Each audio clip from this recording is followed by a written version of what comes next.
책은 암수 이분법적 사고의 오류와 유해함을 지적하고 있어요.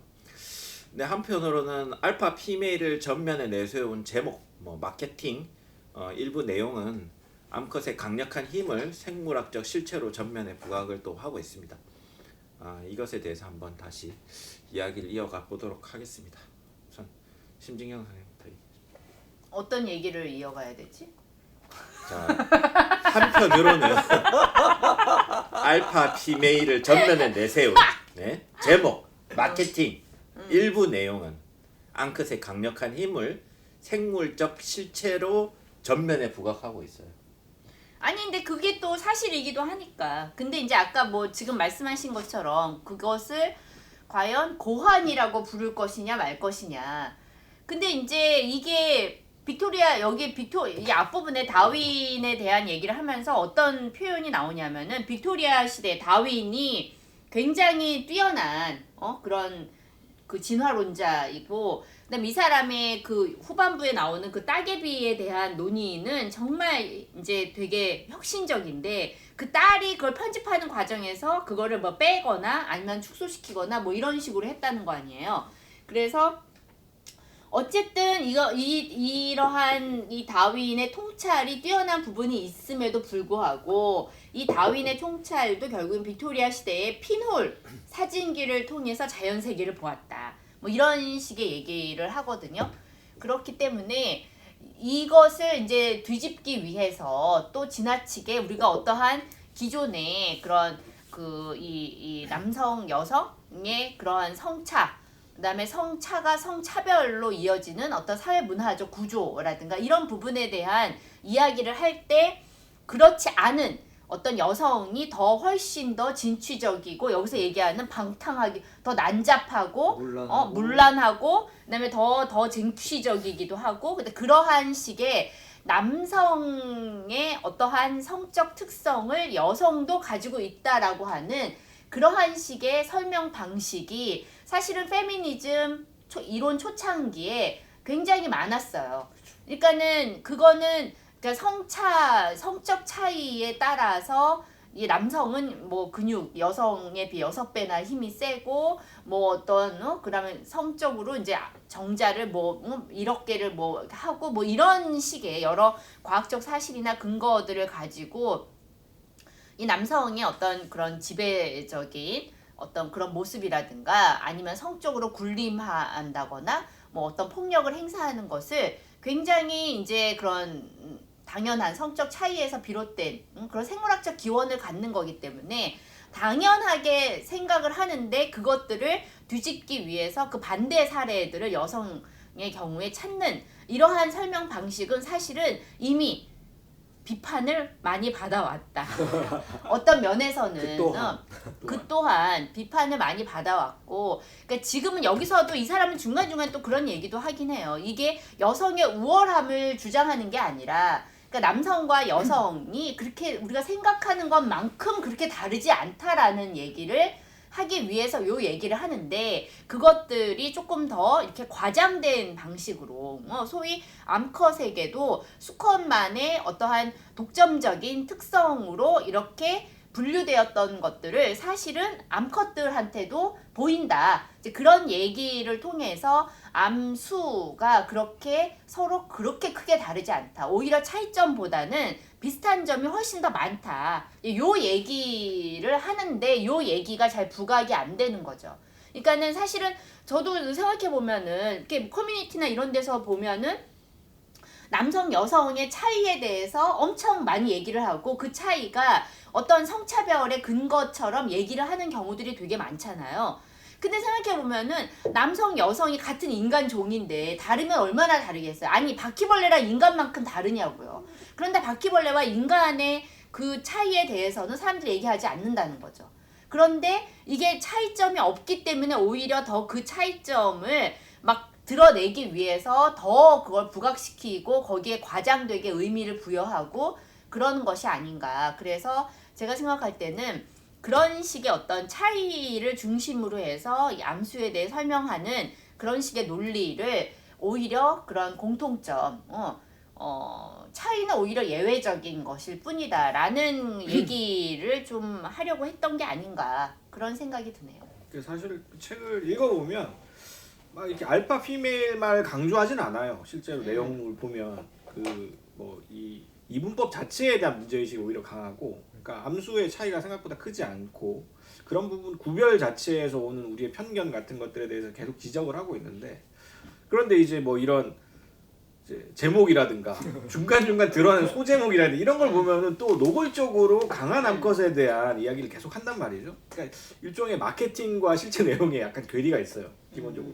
그 마케팅이라는 게 사실은 페미니즘을 이제 노골적으로 겨냥하고 얘기를 하고 있는 거예요. 제가 그 20자평에서 야망부지론을 얘기했잖아요. 야망부지론이라는 거는 너무 이제 속된 말이어가지고 다들 좀 질색팔색 하시더라고요. 야망부지론이라고. 제가 만든 말이 아니라 제가 만든 말이 아니라 이제 그 아우 질색. 페미니즘 리부트 이후에 일부 이제 그 레디컬 페미니즘 진영에서 여성들이 남성들보다 더 공부도 잘하고 우월한데 왜 이런 남성 중심의 세계에서 우리가 고통을 받아야 되느냐, 그러면서 이제 여성들도 유리천장을 깨고 많은 돈을 받을 수 있고 뭐 이런 이제 출세를 해야 된다라는 식의 이제 주장을 야망고지론이라고 이제 좀 노골적으로 표현을 많이 했었죠. 근데 그런 것들에 대해서 우리가 또 한편에서 보면 여성들이 유리천장을 깨고 이제 남성들보다 훨씬 그 같은 능력을 갖고 있음에도 불구하고 뭐 돈도 덜 받고 하는 게 사실이잖아요. 그러니까 이 부분은 시장에 대한 건 맞는데, 그렇다고 해서 기존의 어떤 자본주의 질서 속에서 상층부로 가는 여성들은 이제 진짜 상위 한 3% 미만일 텐데, 나머지 97%의 삶에 대해서는 얘기하지 않고 최상층의 여성들의 삶만 가지고 여성들의 어떤 그 삶 전체를 얘기할 수 있는가라는 문제를 또 우리가 얘기할 수 있는 것이고, 또 남성들의 지위를 여성들이 탈환하는 것 그 자체로 어떤 페미니즘이 완성되었다고 얘기할 수 있는가, 그런 이제 여러 가지 문제 의식들이 있을 수 있죠. 과거의 페미니즘에서 심영 선생님도 말씀하셨지만 이제 남성들의 특성을 여성들도 갖고 있다라는 식의 얘기도 했었고, 또 남성이 가지지 못한 여성들만이 가지고 있는 어떤 고유하고 특권적인 차이가 있다라는 방식으로 모성성 얘기하는 그런 방식으로 또 이제 담론들이 있었잖아요. 근데 그 양쪽 모두가 가지고 있는 또 문제에 대해서 또 많은 이야기들이 지금도 나오고 있고 과거에도 이미 나와 있었죠. 근데 사실은 지금 이제 과학, 진화생물학이라는 이 영역 바운더리에서 얘기되고 있는 이 사회적성, 젠더에 대한 얘기, 섹슈얼리티뿐만 아니라 젠더에 대한 얘기들은 사실은 페미니즘이나 사회과학에서 얘기되던 정도만큼의 좀 정교한 수준으로 얘기하고 있지 않다. 특히 여성들에 대한 얘기를 할 때는. 사실 여기에서 얘기하는 것들도 보면 루시 쿡도 계속해서 이분법적인 상황의 구분에 대해서 문제 제기를 하고 있지만 또 계속해서 또 알파 피메일에 대한 강조로 회귀를 하고 있는 느낌이 계속 있거든요. 그런 부분들을 조금 읽을 때 좀 계속해서 걸리더라고요. 이런 부분들이. 그 야망보지론이라는 것이 가지고 있는 어떤 사회적 문제, 그런 능력주의적인 문제, 이런 부분들에 대해서 우리가 문제의식을 갖고 있는 것과, 그리고 또 이 여성과 남성의 차이를 얘기하는 것과, 또 여성 남성의 차이 이전에 사실은 사회적 위계서열 자체에 대한 문제의식, 그러니까 위계서열을 전복시키고 바꾸는 것이 아니라 그 위계서열은 그대로 남아있는 상태에서 남성들의 지위를 여성들이 차지하는 것, 그런 것에 대한 문제의식 같은 것들도 사실은 우리가 이 책을 읽으면서 조금 더 생각해 볼 수 있지 않을까 하고 생각을 해봤습니다. 그러니까 이 지금 선생님이 얘기하는 야망 보지. 왜 보지라는 말을 이렇게 발음을 못하십니까? 뭐 비속어도 아닌데. 그거가 약간 90년대 파워 페미니즘을 연상시켜요. 그래서 그때 이제 뭐 마돈나에 대한 연구를 가지고 얘기한다거나, 아니면은 이제 뭐 한 최근에는 뭐 그 주디스에서 지금 잭으로 이제 트랜스젠더 그때 이제 할버스템이 쓰는 이제 가가 페미니즘 같은 이제 그런 거의 연장선상에서도 볼 수 있는데, 근데 이러한 그 파워 페미니즘의 한계가 그때도 되게 비교적 명확했죠. 어떻게 보면은. 근데 그 파워에 대한 의식 자체가 굉장히 남성 중심적으로 구성된 권력 개념이라는 거예요.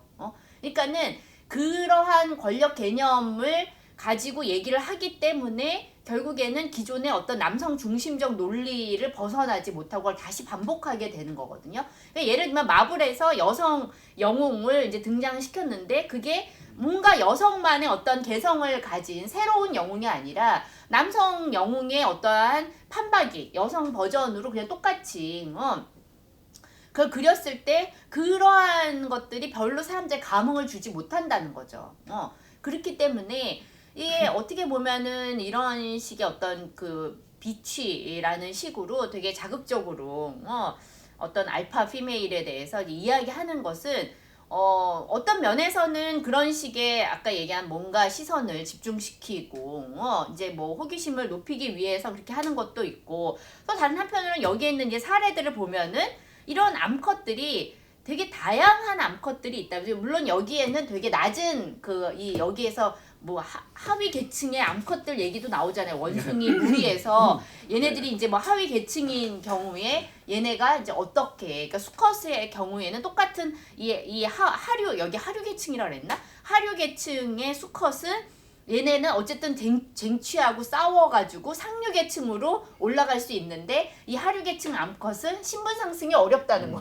그래서 눈치를 보면서 어떻게 생존하고 자기 새끼를 어떻게 지키고 뭐 이런 식의 얘기가 나오기도 하거든요. 그러니까 아무래도 이 계층, 뭐 계급에 대한 이 이해가 이 동물계에서는 조금 다르지 않을까. 그러니까는 지금 이제 인간 사회에서 어떠한 그 계층에 대한 그 이해와는 조금 더 다른 훨씬 더 어떤 그 힘, 뭐 파워 아니면은 뭐 어떤 그 혈통 뭐 이런 것에 훨씬 더 이제 기대해서 그런 방식으로 작동되는 게 아닌가. 그래서 그것을 또 인간계에서 이야기하는 어떤 클래스 개념이랑 이게 비교하면서 얘기하기는 조금 어렵지 않나 약간 그런 생각도 들고 이제 그러다 보니까 오히려 또 이 권력에 대한 개념이라든가 그 계급에 대한 개념 굉장히 좀 결정론적이거나 이런 식으로 본능적인 차원에서 이미 좀 설명을 하고 있는 듯한 느낌도 들고 그래서 그런 식으로 접근할 때 페미니즘을 너무 지나치게 수컷 배제, 암컷 추앙 뭐 이런 식으로 이해하게 되는 것에 대한 우려는 사실 있다. 근데 중간중간에 이 사람도 그런 얘기를 해요. 페미니즘이라는 게 암컷을 더 옹호하는 게 아니라 암컷, 수컷이 다 이제 같이 어울리는 그런 사회. 그리고 많은 경우에 페미니즘의 최종 목표는 여성 해방이 아니라 그냥 모두가 여성을 포함한 모두가 다 행복하고 건강하게 살 수 있는 사회를 지향하는 거거든요. 원래 운동의 목표라는 것은 훨씬 더 폭넓고 느슨해야 되는 거잖아요. 그러니까 그런 점에서 이게 약간 페미니즘에 대한 좀 오해 같은 것들을 조금 강화시킬 우려는 있다. 중간에 그걸 아니라고 얘기는 하지만 내용적 차원과 책의 어떤 편집적 차원 요것이 약간 좀 뭐 충돌할 수도 있겠다 이런 생각은 확실히 드는 게 내용적으로는 말씀하셨던 것처럼 사실은 이것을 보여주는 이유가 여성이 모든 것을 이제 해야 된다 이런 것이 아니라 어떻게 보면 배제되어 있는 여성의 성에 대한 이야기가 어떤 방식으로 남성의 영역을 대체할 수 있는가 혹은 남성 이상으로 그런 것들을 잘할 수도 있고 여성들 간의 방식으로도 성이라고 하는 것들을 생식할 수 있고 이런 것들의 방향으로 쭉 가는데 이제 문제는 세계 편집이랄까? 이것 나름 뭐 어쨌거나 병렬적이고 나열적인 이야기이긴 하지만 향해 가는 주제가 있잖아요. 근데 그 나중에는 보면, 모성과 그러니까, 예. 그다음에 여성 연대와 그러니까 이런 식으로 가요. 뒤로 가면 갈수록 뭐 이분법을 넘긴 넘어야 되는데 중요한 거는 여성이 굉장히 여성들끼리도 잘할 수 있고 그러니까 사실 자매- 보세요. 이 뒷부분에 보면 이 굉장히 문제적인 문구를 넣어놨어요. 출판사에서 똑바로 봐 우리 암컷들의 진짜 모습을. 이게 사실은 페미니즘에서 지향하고 있는 본질주의적인 접근이거든요. 그러니까 암컷의 본질이라는 게 사실은 없다라는 쪽이 가까워요. 사실 이 책이 전체 내용은. 그쵸. 근데 이건 굉장히 본질주의적인 암컷의 본질을 얘기하고 있단 말이죠.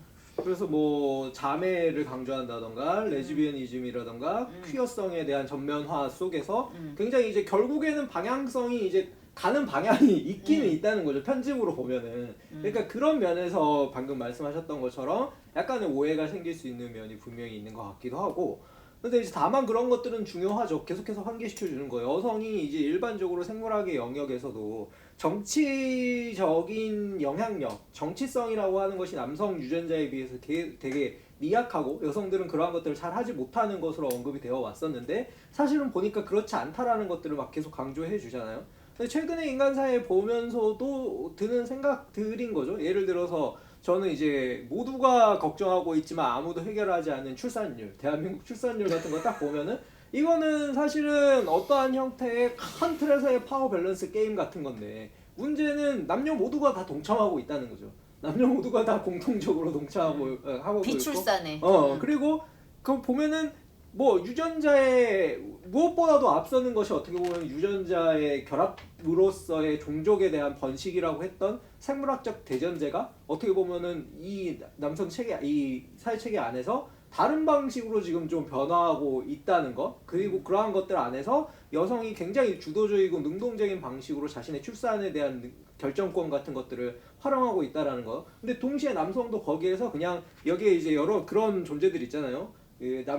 남성 애들 중에서도 막 엄청나게 경쟁에 휘말리고 빌빌거리고 어떻게 해서든지 간에 자기 한번 자기 유전자를 남겨보려고. 아둥바둥 용을 쓰는 그런 존재들하고도 요즘 또 남성들이 한편으로는 겹쳐지지만 동시에 그러면서도 그냥 나는 그런 어떤 출산이나 출생으로부터 멀어지는 것이 내 행복이라고 생각해 라고 하는 남성들이 또 늘어나고 있는 것도 생각을 해보면 이거는 뭔가 단순히 또 파워 밸런스 게임만은 아니고 인간이라고 하는 전체적인 이 네트워크 사회가 변화하는 과정에서 성이라고 하는 거에 대한 어떤 개념적인 이해나 아니면은 번식에 대한 우리의 어떤 기본적인 발상들이 전환하고 있는 그런 과정일 수도 있겠다라는 생각도 드는 거죠. 그렇게 생각하면 뭔가 좀 이분법적인 사유를 넘어서는 공통성 같은 거 혹은 우리가 어쨌거나 인간 종으로서 가지고 있는 어떠한 자기 종에 대한 이제 어떻게 보면 선택 같은 것들이 이 자연 선택이든 그게 뭐 성 선택이든 뭐든지 간에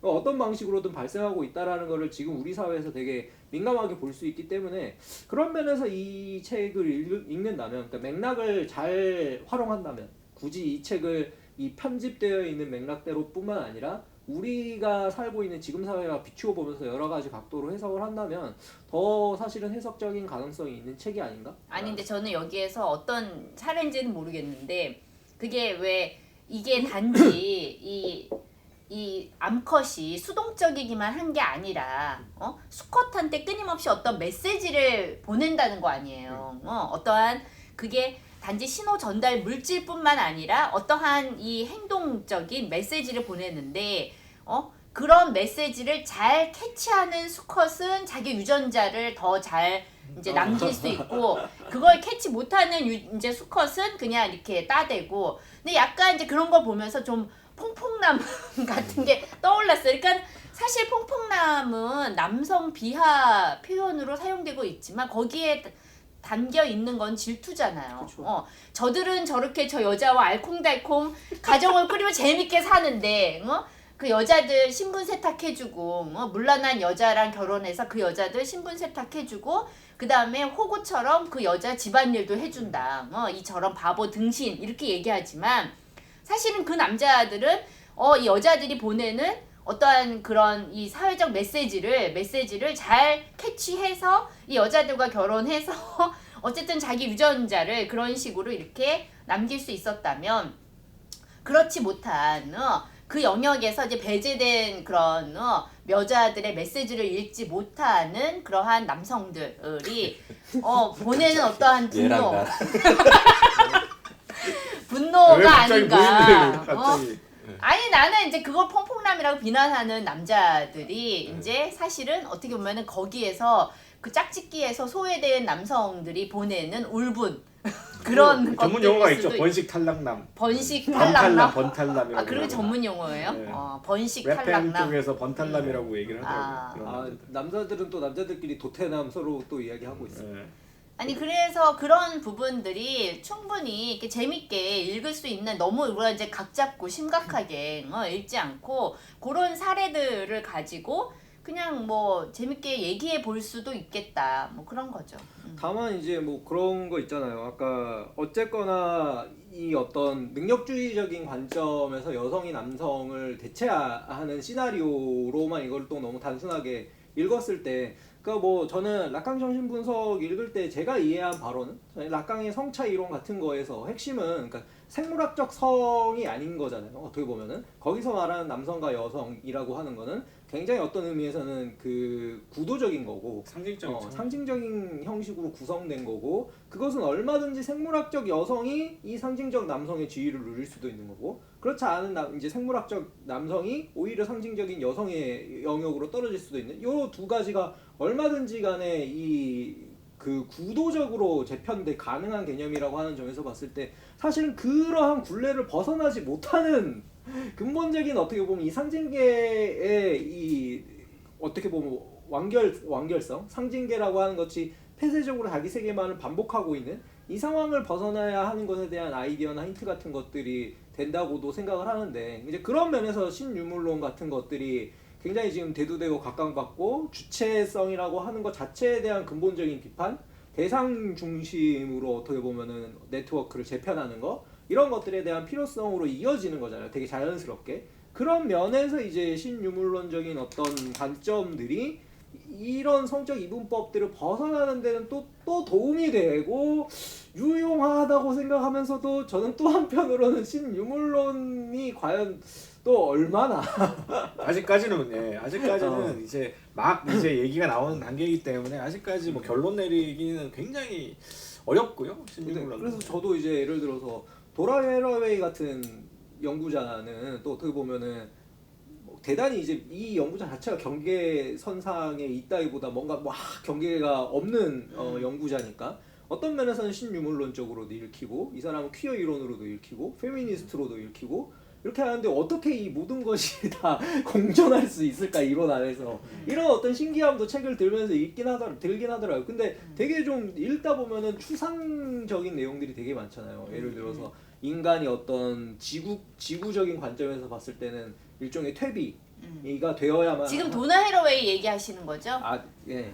갑자기 왜 넘어가니까 도나 헤러웨이 얘기로 거기까지 넘어가? 넘어가면 안 되지만, 그러니까 결국에는 그러한 방식의 관점적인 것들이 너무 멀게 느껴지는, 개인적으로는 그런 느낌이 있거든요. 너무 지금 그런 논의들이 내 신유물론. 인간의 인지로는 아직 도달할 수 없는 세계 같은 느낌이 너무 드는데, 뭐 이 루시쿡의 이러한 논의는 한편으로는 되게 현실 기반해 있는 내용이기도 하고, 우리가 이런 것들을 비판적으로 읽을 필요는 있지만, 다른 한편에서는 우리가 발붙이고 있는 세계에서 조금 더 이러한 논의들을 잘 따져보고 그 다음 단계에서의 신유물론이나 아니면은 뭔가 대상 중심 네트워크 이론이라든가 이런 것들을 좀 활용할 수 있지 않을까, 이런 생각이 들더라고요. 그러니까 사실 프로이트도 마찬가지고 이 책도 뭐 비슷합니다만, 저는 이 인간 사회를 설명하는 과도한 성의 중심성 이런 부분들도 사실 좀 불편하긴 해요. 제가 또 나이도 이제 더 이상 성에 관심을 알고 싶지 않고 TMI고요. 가질 수 없는 나이이기도 하고, 사람이 그런 어떤 성의 중심성만 가지고 살아갈 수 없잖아요. 근데 사실은 프로이트가 제가 비판을 많이 받았던 부분들도 너무나 모든 것들 다 성을 중심으로 범성론. 범성론이라고 얘기를 하죠. 성을 중심으로 해서 설명을 하고 있고, 사실은 또 최근에 그 젊은 여성들을 중심으로 한 레디컬 페미니즘 일각의 문제들도 사실은 성에 너무 과도하게 집중되어 있고, 다른 그러니까 중년 여성들이 가지는 어떤 페미니즘적인 사회 문제들도 있고, 그들이 또 겪는 여러 가지 차별의 문제들도 있는데, 단순히 젊은 남성과의 어떤 성적인 혹은 뭐 그런 폭력의 문제 이런 부분만 가지고 이제 과도하게 좀 부각되고 있는 측면들에 대해서도 여러 면에서 문제 제기들이 있어 왔어요. 그러니까 사실 저는 그런 면에서 우리의 인간의 삶뿐만이 아니라 뭐 그 동물이나 무생물까지 확장을 했을 때 사실은 결국은 중요한 거는 존재의 문제인 것이지, 성 자체의 문제는 사실 존재의 문제의 일부일 뿐인데, 그거를 너무나 이제 뭐 유전자를 퍼뜨리기 위해서 우리가 살아나간다는, 사실 저는 이건 되게 속료화된 진화 심리학적 목적론이라고 생각을 하는데, 우리는 어떤 유전자를 퍼뜨리기 위해서 태어난 사람들이 아니거든요, 사실은. 그냥 우연히 그냥 우주에 그냥 나타난 사람들인 거고, 그거는 사실은 그냥 글자 그대로 우발성인 것이지 우리의 어떤 진화적인 목적을 위한 존재들은 아니에요. 그 우리뿐만 아니라 모든 동물들이 마찬가지인 것이고, 그 부분에 대해서 우리가 자칫하면 지나치게 삶의 모든 것들을 혹은 성적 결합 혹은 유전자 이쪽으로 이제 접근할 수 있는 여지가 있다는 거죠. 이 루시 쿡이라는 사람이 이제 리처드 도킨스의 제자라고 하더라고요. 옥스퍼드의 리처드 도킨스의 제자인데, 사실 리처드 도킨스가 사실 그렇게 좀 너무 지나치게 과도한 환원론 그리고 과도한 종교에 대한 증오 이런 것들 때문에 욕을 많이 먹는 사람이잖아요. 그런 면에서 봤을 때는 이분도 약간 리처드 도킨스 제자다 보니까 리차드 도킨스를 굉장히 또 증오하는 거. 네, 리처드 도킨스의 까면서도 또 반복하는 측면들이 있어요. 그러니까 영향력 아예 있는데 또 리처드 도킨스의 동의가 절대 안 되는 부분도 있는 거죠. 그런 부분들을 보면서 여전히 이 진화 심리학 혹은 진화 생물학이 가지고 있는 어떤 한계들 그런 부분들에 대해서도 이 책도 상당 부분 좀 답습하고 있지 않나 하는 생각도 해봅니다. 확실히 모든 이론이든지 간에 환원주의는 힘이 세다. 약간 이런 느낌은 확실히 드는 것 같고, 한편으로 저도 이 책 읽으면서 무슨 느낌을 받긴 했냐면, 정말 이렇게 성을 위해서만 열심히 사니까 정말 이렇게 아둥바둥 전 세계를 온 일생을 다 아니 근데 바쳐서. 뒤에 보면 그 무슨 마만지 뭐 한 40살 먹은 그 고릴라 얘기 나오잖아요. 그래서 굉장히 이제 막 카리스마 넘치는 그 눈빛, 그 다음에 이 무리의 갈등이 생겼을 때 딱 가서 뭐 이렇게 막 제압하고 정리하고 어떤 질서를 구축하고 유지하고, 그러니까는 그런 식의 어떤 그런 여성도, 그러니까 폐경 이후에 그 완경 이후에 어떤 그 고래에 대한 얘기도 나오고 그러잖아요. 그러니까는 그런 얘기도 꼭 성에 대한 얘기만은 아니고, 그쵸. 그 성적 자장을 넘어서 갔을 때, 그걸 벗어났을 때 어떻게 되는가에 대한 얘기도 좀 하려고는 하지만, 이제 그런 부분들이 네. 사실 충분하게 드러나지는 않았다. 사막 그리고 이야기가 너무 강렬했어요. 사막이 사막- 멸종 위기종이어가지고 이거 한 마리 어떻게 수컷이 이거 번식을 하려고 용을 썼는데 바로 암컷한테 팍 잡아먹히고 목이 따이죠. 목이 따이고. 목이 따이고. 아니 근데 이제 이런 식의 얘기들이 어떻게 보면 일종의 파워 게임이죠. 그러니까 여기에서 뭐 다윈이라든가 여기서 뭐 베이트먼 경사로 그래서 뭐 이형 뭐 그런 거 있잖아요. 그런 것들이 이 사람의 그런 이미 이 기존에 이 사람이 이제 그 발견한 어떠한 그것들에 대한 해석이 완전히 잘못돼서, 그게 기존의 어떤 성에 대한 고정관념에 기반해서 만든 이론인데, 그리고 그것의 오류가 수십 년 동안 계속 지적됐음에도 불구하고 여전히 옥스퍼드 대학에서는 그 베이트먼 경사론과 그거를 교과서에서 배운다는 거 아니에요. 그렇기 때문에 한마디로 그걸 끌어내리고 다른 어떤 이론을 기입하고 싶은 거죠. 그렇기 때문에 원래 이 재현체계 안에서 어떻게 자기 기존의 오래된 어떤 고정관념, 이미 신화화된 어떤 성에 대한 관념들, 이런 것들을 해체하고 새로운 어떤 성적 진실, 그다음에 어떤 이미지, 이러한 것들을 이 재현체계에 기입하려는 일종의 투쟁 같아요. 그러한 투쟁의 과정이고, 그렇게 많은 사례들이 이렇게 차고 넘치는데도 아직까지 교과서에서는 그런 얘기들이 널리 받아들여지고 있고, 리처드 도킨스 얘기가 훨씬 더 세계적으로 유명하고 그렇기 때문에 이게 쉽지는 않다. 이게 아무리 자극적으로 빛이라고 붙여도 결국에는 우리 보통의 사람들이 가지고 있는 그런 고정관념이나 오래된 어떤 성에 대한 신화를 벗어나기는 쉽지 않다. 그런 생각이 들어요. 그렇기 때문에 아마 이런 파워 게임을 위해서 이렇게 좀 자극적으로 가는 게 아닌가. 적어도 생물학계에서. 저는 읽다 보니까 이게 강하다 약하다라는 관념이 문제인 것 같아요. 그러니까 강한 자가 살아남는다, 약육강식 뭐 이런 얘기가 사실은 제가 볼 때 좀 그거야말로 인간적인 관점이라는 생각을 저는 많이 했거든요. 왜냐하면 가만 보니까 이걸 읽다 보니까 사실은 암컷의 다양성은 수컷의 다양성을 얘기하는 것이기도 하잖아요. 가만 보니까는 사실은 어떤 개체군 내에서 에너지를 얼마나 효율적으로 활용을 해서 자손을 효율적으로 번식시키는가, 제가 볼 때 이게 핵심 같다는 느낌이 많이 들었거든요. 이걸 읽으면서. 그러니까 모든 개체군이 다 강하고 등치가 좋으면 그 개체군이 소비하는 에너지 양도 커지잖아요. 그치. 그러니까 요런 등치 큰 개체군은 자연 변화에 취약하잖아요. 왜냐하면 먹이를 많이 먹어야 되는데 먹이가 부족하면 다 죽어버리니까. 그러니까 강하다 약하다가 아니라 적응하는 과정에서 힘이 빠질 때는 힘이 빠지는 거고 힘이 세질 필요가 있을 때는 힘이 세지는 것 같거든요. 그러니까 인간 같은 경우에는 예를 들어서 남성이 여성보다 힘이 더 좋은 이유는 여성도 남성만큼 힘이 좋을 이유가 없기 때문인 것 같아요. 제가 볼 때는. 왜냐하면 여성도 남성만큼 힘이 좋으면 그만큼 더 많은 먹이를 더 먹어야 되잖아요. 그러니까 남성은 뭐 나가서 뭐 어쨌든 뭐 사냥하고 이럴 때 힘이 필요하니까는 그걸 준 거고 여성은 또 그만큼의 에너지를 소모하는 것은 생존에 불리한 일이라는 생각이 들더라고요. 그러니까 모든 개체군이 다 에너지를 효율적으로 쓰기 위하여 자기 등치를 늘리거나 줄이거나 이런 식으로 진화를 하고 있는 것 같아요. 그러니까 하이에나 같은 경우에는 앙컷한테 그게 간 거고 수컷은 그렇게 힘이 좋을 필요가 없으니까 또 수컷한테는 힘을 빼버린 거고 그렇게 가고 있는 것 같아요. 그러니까 뭔가 강한 것이 생존한다. 이것도 사실은 쭉 그동안 진화의 역사라든가 생물의 그 멸종의 역사를 보면 성립이 안 되잖아요.